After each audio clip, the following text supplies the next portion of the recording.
నమస్తే. రాష్ట్రంలోని ఇంజనీరింగ్ కళాశాలల్లో సెలవు దినాలు ఇవ్వలేదని చెప్పేసి ఫిర్యాదులు వస్తున్నాయి.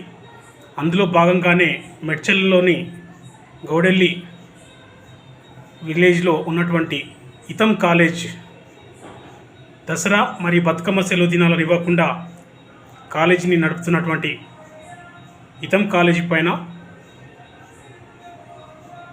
రాష్ట్ర ప్రభుత్వం JNTH ఉన్నత విద్యాశాఖ స్పందించి ఆ కళాశాల పైన చర్యలు తీసుకోవాల్సినటువంటి అవసరం ఉంది.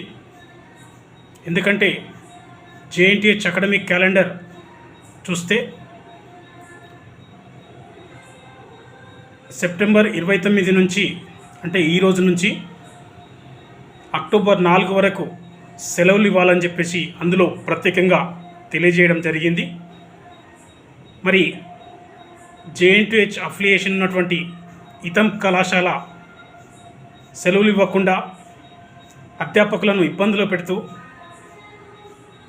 బతుకమ్మ పండుగ కూడా సెలవులు ఇవ్వకుండా వారిని బతుకమ్మ ఆడనివ్వకుండా ఇబ్బందులకు గురి చేస్తూ దసరా పండుగ రోజు ఒకరోజు సెలవు ఆ మరుసటి రోజు అని చెప్పేసి ఆ కళాశాల పనిచేస్తున్నటువంటి అధ్యాపకులు వాపోతున్నటువంటి పరిస్థితి.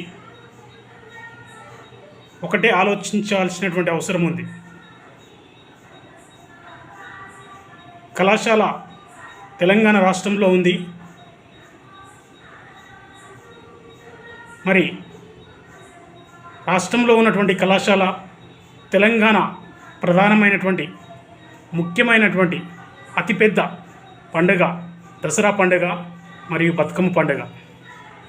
అక్క చెల్లెలందరూ అమ్మలక్కలందరూ కూడా ఆడిపాడి బతుకమ్మ పండుగ సెలవులు ఇవ్వకుండా అతిపెద్ద పండుగ అయినటువంటి దసరా పండుగకి చాలా దూరంలో పనిచేస్తున్నటువంటి ఉద్యోగులు ఉంటారు. వాళ్ళ గ్రామీణ స్వస్థలాలకు వెళ్ళి వాళ్ళ అమ్మ నాన్నలతో వారి పిల్లలతో కనీసం పండుగకైనా గడపకాలని ఉంటుంది. కానీ ఎక్కడ కూడా సెలవు ఇవ్వకపోవడంతో పరిగెత్తుల జీవుడలాగా పరిగెత్తే విధంగా చేస్తున్నటువంటి ఇతం కళాశాల పైన ఫిర్యాదు కూడా చేస్తాం. అధ్యాపకులకు వెంటనే సెలవులు ఇవ్వాలని చెప్పేసి రేపటి నుంచి ఇతం కళాశాలకు తెలియజేస్తున్నాం. యాజమాన్యం కానీ ప్రిన్సిపల్ గారు కానీ స్పందించి ఆ కళాశాలకు రేపటి నుంచి అక్టోబర్ 4 వరకు సెలవు దినాలు ఇవ్వాలని చెప్పేసి తెలియజేస్తున్నాం.